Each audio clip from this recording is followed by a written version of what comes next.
નમસ્કાર મિત્રો, કિસાન સમાચાર ચેનલમાં તમારું ખૂબ ખૂબ સ્વાગત છે। દેશ, દુનિયા અને ગુજરાતના તાજા, મોટા અને સૌથી મહત્વપૂર્ણ સમાચાર જાણીએ તે પહેલા તમે ચેનલમાં નવા હોય તો ચેનલને જરૂરથી સબસ્ક્રાઇબ કરીને વિડીયો લાઈક કરી દેજો। આજના સૌપ્રથમ મહત્વપૂર્ણ સમાચાર। અમદાવાદમાં ભર શિયાળે રોગચાળો વધ્યો, જોઇડિસ અને ટાઇફોઇડના કેસમાં વધારો। ચાલુ માસમાં ઝાડા ઉલટીના 288 કેસ નોંધાયા તથા જોઇડિસના 97 કેસ અને ટાઇફોઇડના 186 કેસ અમદાવાદમાં નોંધાયા। આ દરમિયાન ડેન્ગ્યુના 36 અને સાદા મેલેરિયાના 9 અને ઝેરી મેલેરિયાના 5 કેસ અમદાવાદમાં જોવા મળ્યા છે। બજેટ સત્ર માટે મુખ્યમંત્રીના ખાતાની જવાબદારી જાણો કયા મંત્રીને સોંપાઈ। બજેટ સત્ર માટે સીએમના ખાતાની જવાબદારી સોંપાઈ ગઈ છે, જેમાં સીએમના હસ્તકના તમામ વિભાગોના જવાબ અન્ય મંત્રીઓ રજૂ કરશે, તેમજ વિધાનસભાના પ્રશ્નોત્તરી તથા બિલ અન્ય મંત્રીઓ રજૂ કરશે। નર્મદા અને શહેરની વિકાસની જવાબદારી ઋષિકેશ પટેલ તથા વિજ્ઞાન તથા પ્રૌદ્યોગિક વિભાગની જવાબદારી પ્રફુલ્લ પાનસેરિયાને અપાઈ છે। સુરત હોસ્પિટલમાં સરપ્રાઇઝ વિઝિટે પહોંચેલા કમિટી ચેરમેન રસોઈ ટેસ્ટ કરતા ભાંડો ફૂટ્યો, જેમાં એક તરફ દર્દીઓને સસ્તી અને સારી સારવાર મળી રહે તે માટે તમામ વ્યવસ્થા કરવામાં આવતી હોય છે, ત્યારે સુરતમાં સિમીર હોસ્પિટલમાં દર્દીના ભોજનમાંથી કાકડી મળી આવી છે। દર્દીને પીસેલા શાકમાંથી કાકડી નીકળતા કાકડી કાઢીને કેન્ટીનના સંચાલકોને સ્પષ્ટ શબ્દમાં ટકોર પણ કરવામાં આવી છે। ત્યારબાદ સ્પોર્ટ્સ બાઇક લઈને યુવાનોનો સ્ટન્ટ કરવો પડ્યો ભારે। વડોદરામાં બાઇકર સ્ટન્ટ્સબાજોની ધરપકડ કરવામાં આવી છે, જેમાં બાપલોદ પોલીસે 2 સ્પોર્ટ્સ બાઇક ચાલકોની ધરપકડ કરી છે। અકસ્માત થાય તેવી રીતે ફૂલ સ્પીડમાં બાઇક ચલાવતા હતા। આ દરમિયાન રોહિત અને અમરજીત શાહની ધરપકડ કરવામાં આવી છે। ત્યારબાદ 75માં ગણતંત્ર દિવસે કર્તવ્ય પથ પર પ્રસ્તુત થયેલી ગુજરાતની સાંસ્કૃતિક અને પ્રવાસન વિરાસતની ઝાંખી બીજા વર્ષે પણ દેશની જનતાની પ્રથમ પસંદગી બની। 75માં પ્રજાસત્તાક દિવસની પરેડમાં Dhordo world best tourism village UNWTO ને ગુજરાતના ટેલ્બોને 2 એવોર્ડ મેળવવાનું ગૌરવ પ્રાપ્ત થયું છે। ત્યારબાદ હોસ્પિટલની મોટી ચાલાકી। રાજકોટમાં હોકાટ હોસ્પિટલ ફરી વિવાદમાં આવી, જેમાં ગાદીનું ઓપરેશન કરાવ્યા બાદ ચોંકાવનારો ખુલાસો થયો। તેમાં રિપોર્ટ કરાવ્યા બાદ ખબર પડી કે ઓપરેશન કર્યું જ નથી, જેમાં હોસ્પિટલના સંચાલકોએ પૈસા પરત કરવાની વાત કરી હતી, ત્યારે ગંભીર ઓપરેશન બાદ યુવતીને સરકારી નોકરી ગુમાવવાનો વારો આવ્યો છે। સમગ્ર શિક્ષણ જગતને કલંકિત કરનાર શિક્ષણ માફિયાનો પર્દાફાશ। શાળાના સંચાલકો પાસેથી તોડ કેસમાં વધુ એક ખુલાસો થયો, જેમાં આરોપી મહેન્દ્ર પટેલ રાજ્યભરની શાળાઓમાં તોડ કર્યો હતો, ત્યારે ભાવનગરના સિહોરની શાળામાં પણ તોડ કરાયો હતો। મનહર બાપા એજ્યુકેશન એન્ડ ચેરિટેબલ ટ્રસ્ટમાંથી તોડ કરાયો હતો। સ્કૂલ સામે ITR કરીને 25 લાખ રૂપિયાનો તોડ કરવાની વિગતો સામે આવી છે। શહેરમાં ફરી ડબલ ટ્રેકર બસ દોડાવવાનું આયોજન। અમદાવાદ AMTSનું વર્ષ 2024-25નું 641 કરોડનું ડ્રાફ્ટ બજેટ રજૂ કરવામાં આવ્યું, જેમાં અમદાવાદમાં દૈનિક 1020 બસ દોડાવવાનું આયોજન છે, તથા મુસાફરો રૂટ ધરાવતા પર 7 ડબલ ટ્રેકર AC બસ દોડશે। મુસાફરોની સુવિધા માટે વિવિધ નાણાકીય જોગવાઈઓ પણ કરવામાં આવી છે।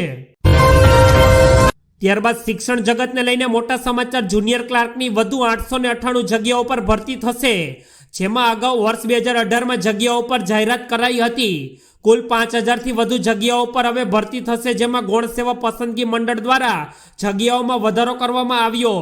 એપ્રિલ માસમાં પરીક્ષા લેવામાં આવશે, જેમાં હસમુખ પટેલે જણાવ્યું છે કે 1 ફેબ્રુઆરીથી કોલ લેટર ઇસ્યુ કરાશે। ત્યારબાદ સાબરકાંઠાના નેશનલ હાઈવે 8 પર અકસ્માત થયો, જેમાં ગાભોઈથી કરણપુર ગામ વચ્ચે રાહદારીને વાહન ચાલકે અડફેટમાં લીધા છે।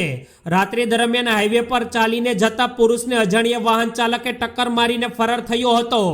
અજાણ્યા વાહને અડફેટમાં લેતા અજાણ્યા પુરુષનું ઘટના સ્થળ પર મોત થયું, તેથી ગાભોઈ પોલીસને જાણ થતાં ઘટના સ્થળે પહોંચીને વધુ તપાસ હાથ ધરી છે। ત્યારબાદ અમદાવાદ AMCના ક્લાસ 2ના અધિકારી સુનિલ રાણા વિરુદ્ધ ફરિયાદ કરવામાં આવી, જેમાં સુનિલ રાણા પાસે આવક કરતા 306 ગણી વધુ મિલકત મળી આવી છે। 2.75 કરોડથી વધુ અપ્રમાણસર મિલકતો પણ મળી આવી છે, ત્યારે આવક કરતા વધુ મિલકત મળતા ABC દ્વારા કાર્યવાહી કરવામાં આવી છે, જેમાં પત્ની અને દીકરીના નામે 3 મકાન અને 1.5 કરોડથી વધુની ફિક્સ ડિપોઝિટનો પણ સમાવેશ થાય છે।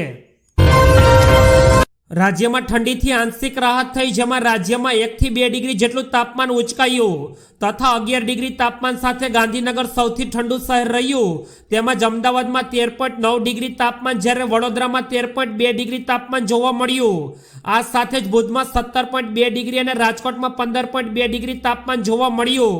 જ્યારે વલસાડમાં 14 ડિગ્રી તાપમાન અને સુરતમાં 16.7 ડિગ્રી તથા પોરબંદરમાં 14 ડિગ્રી અને કેશોદમાં પણ 12.5 ડિગ્રી તાપમાન નોંધાયું. ત્યારબાદ મહત્વપૂર્ણ દેશવ્યાપી નકલી જન્મ પ્રમાણપત્ર કૌભાંડમાં કાર્યવાહી કરવામાં આવી છે. સુરતથી ફૂલપાડાના જનસેવા સંચાલકની ધરપકડ કરવામાં આવી. તેમાં સુનિલ છોટેલાલની ઇકોસેલની પોલીસે ધરપકડ કરી, જેમાં માત્ર 10 રૂપિયામાં નકલી જન્મ પ્રમાણપત્ર બનાવવામાં આવતા હતા. 80,000થી વધુ નકલી જન્મ પ્રમાણપત્ર પણ બનાવવામાં આવ્યા છે. અલગ અલગ વેબસાઇટ પરથી જન્મનો દાખલો બનાવતા હતા તથા તમામ રેકેટ બિહારનો સિંતુ યાદવ ચલાવતો હતો.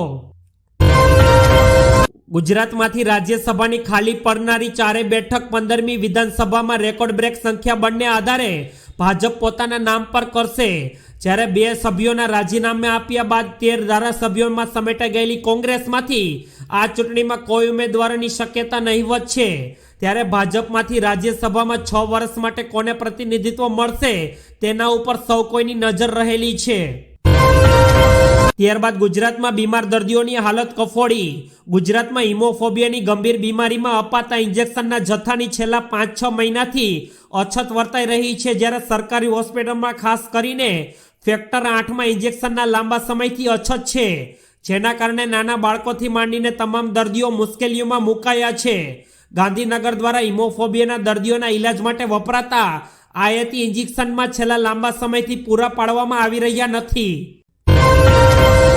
ત્યારબાદ કેસર કેરીના ચાહકો માટે માઠા સમાચાર એ છે કે આ વર્ષે પણ કેરી માટે પ્રતિકૂળ હવામાન રહેતા આંબામાં મોર તો આવ્યા છે, પણ તેમાં માત્ર 30થી 40% જેટલા ફળ થયા છે. આ ઉપરાંત જે ફળ બેઠા છે તેની ગુણવત્તા પણ ઘણી નબળી છે. ગીર પંથકના ખેડૂતોના જણાવ્યા પ્રમાણે આ વર્ષે ઠંડી પણ ઓછી પડી છે અને સાથે જોઈ તેવું ભેજનું પ્રમાણ પણ મળ્યું નથી, જેના કારણે 60થી 70% પાક બગડવાની સ્થિતિમાં છે. ત્યારબાદ શેર બજારમાં તેજી બાદ મોટો કડાકો.